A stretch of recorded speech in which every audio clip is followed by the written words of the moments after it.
Alice's Adventures in Wonderland by Lewis Carroll. Chapter 12. Alice's Evidence. "Here!" cried Alice, quite forgetting in the flurry of the moment how large she had grown in the last few minutes, and she jumped up in such a hurry that she tipped over the jury box with the edge of her skirt, upsetting all the jurymen onto the heads of the crowd below, and there they lay, sprawling about, reminding her very much of a globe of goldfish she had accidentally upset the week before. "Oh, I beg your pardon," she exclaimed in a tone of great dismay, and began picking them up again as quickly as she could, for the incident of the goldfish kept running in her head, and she had a vague sort of idea that they must be collected at once and put back into the jury box or they would die. "The trial cannot proceed," said the king in a very grave voice, "until all the jurymen are back in their proper places. All," he repeated with great emphasis, looking hard at Alice as he said so. Alice looked at the jury box and saw that in her haste she had put the lizard in head downwards, and the poor little thing was waving its tail about in a melancholy way, being quite unable to move. She soon got it out again and put it right. "Not that it signifies much," she said to herself. "I should think it would be quite as much use in the trial one way up as the other." As soon as the jury had a little recovered from the shock of being upset, and their slates and pencils had been found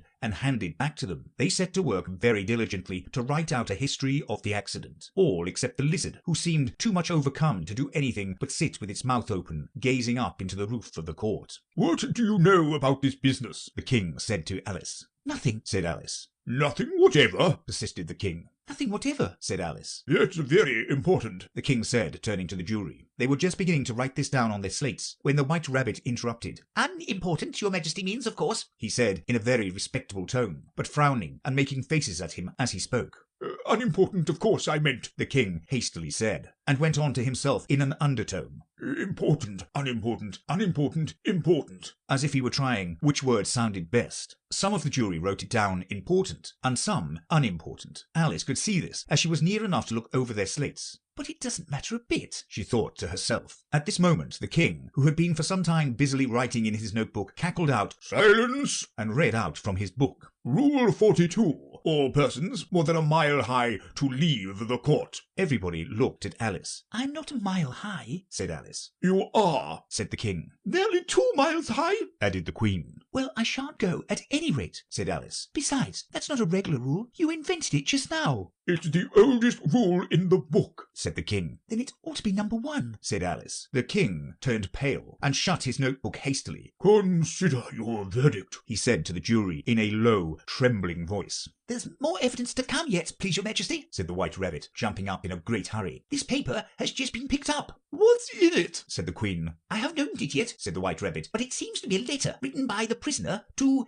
somebody." "It must have been that," said the king, "unless it was written to nobody, which isn't usual, you know." "Who is it directed to?" said one of the jurymen. "It isn't directed at all," said the White Rabbit. "In fact, there's nothing written on the outside." He unfolded the paper as he spoke, and added, "It isn't a letter after all. It's a set of verses." "Are they in the prisoner's handwriting?" asked another of the jurymen. "No, they're not," said the White Rabbit, "and that's the queerest thing about it." The jury all looked puzzled. "He must have imitated somebody else's hand," said the king. The jury all brightened up again. "Please, your majesty," said the knave, "I didn't write it, and they can't prove I did. There's no name signed at the end." "If you didn't sign it," said the king, "that only makes the matter worse. You must have meant some mischief, or else you'd have signed your name like an honest man." There was a general clapping of hands at this. It was the first really clever thing the king had said that day. "That proves his guilt," said the queen. "It proves nothing of the sort," said Alice. "Why, you don't even know what they're about."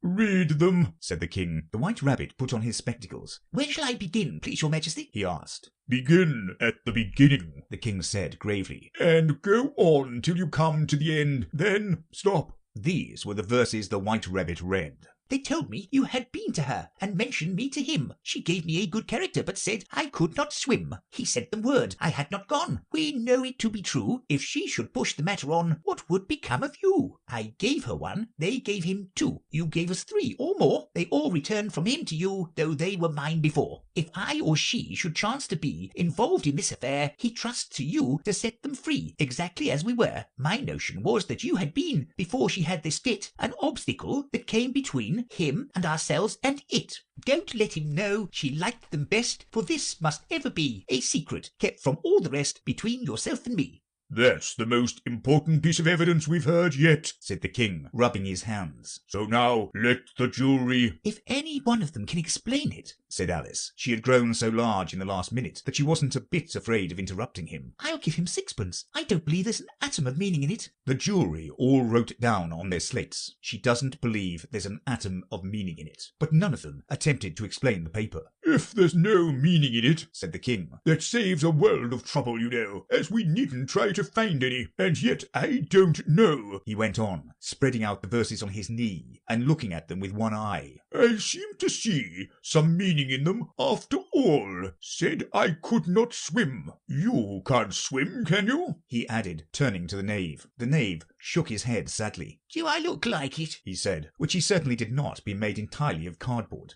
All right so far, said the king, and he went on muttering over the verses to himself. We know it to be true. That's the jury, of course. I gave her 1, they gave him 2. Why, that must be what he did with the tarts, you know. But it goes on. They all returned from him to you, said Alice. Why, there they are, said the king triumphantly, pointing to the tarts on the table. Nothing can be clearer than that. Then again, before she had this fit, you never had fits, my dear, I think, he said to the queen.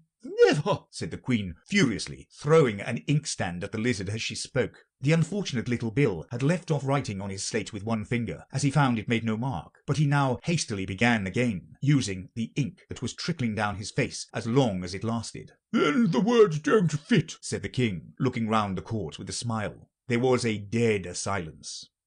It's a pun, the king added in an offended tone, and everybody laughed. Let the jury consider their verdict, the king said, for about the 20th time that day. No, no, said the queen. Sentence first, verdict afterwards. Stuff and nonsense, said Alice loudly. The idea of having the sentence first. Hold your tongue, said the queen, turning purple. I won't, said Alice. Off with her head, the queen shouted at the top of her voice. Nobody moved.